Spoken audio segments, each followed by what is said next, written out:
আমি দেখতেছি। এইবার শুনলি তো সবকিছু। তুই কি করে পালি আমার সাথে এরকম একটা বেইমানি করতি? তোর ওই ব্যবসা কি হালাল হচ্ছে?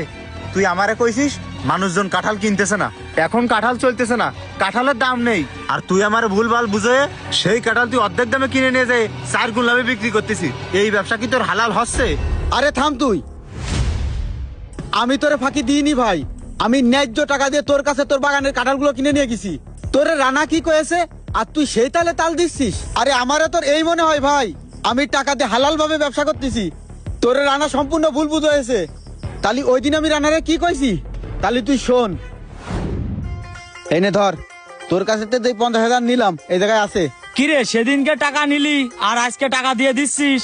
ব্যবসা তো খুব ভালোই আসছে নাকি?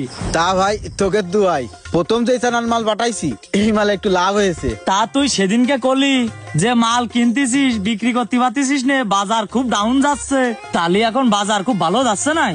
আরে ভাই ব্যবসায়িক হিসেব কিতাব তো এইরকম, আজকে উপরে উঠবে কালকে আবার ডাউনই চলে যাবে, এই হচ্ছে বিষয়। তা ভাই বাগান মোট কয়টা কিনেছিস?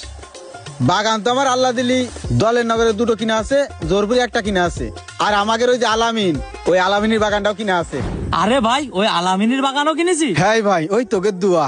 আরে আলামিনীর বাগানে আমি সেদিনকে ঢুকলাম, তা ভাই ঢুকে দেখলাম সব এই সাইজের কাঁঠাল। আরে পাগল, আমার 4 বাগানের ব্যবসা ওই আলামিনের এক বাগানেই দিয়ে যাবে। ওর বাগানের কাঁঠালটা আমি যখন কিনেছি তখন বাজার দর একটু ডাউন ছিল, এখন আল্লাহ দিলি প্রত্যেকটা পিসি আমি 50-60 টাকা লাভই করতে পারবানে। হ্যাঁ, তা ওই বাগান কয় টাকাতে কিনেছিস তুই? ওর কাঁঠালগুলো যখন আমি কিনেছি ছোট কাঁঠালগুলো 20-25 টাকা পিস কিনেছি, আর বড়গুলো 45 টাকা 50 টাকা, এইভাবে। বড়গুলো তো অর্ধেক লাভ দিয়েই যাবে, আর ছোটগুলো তো আছেই। তা আল্লাহ দিলি ভাই তোকে দুয়াই ওই বাগানটায় 50,000-এর উপর লাভই হবে।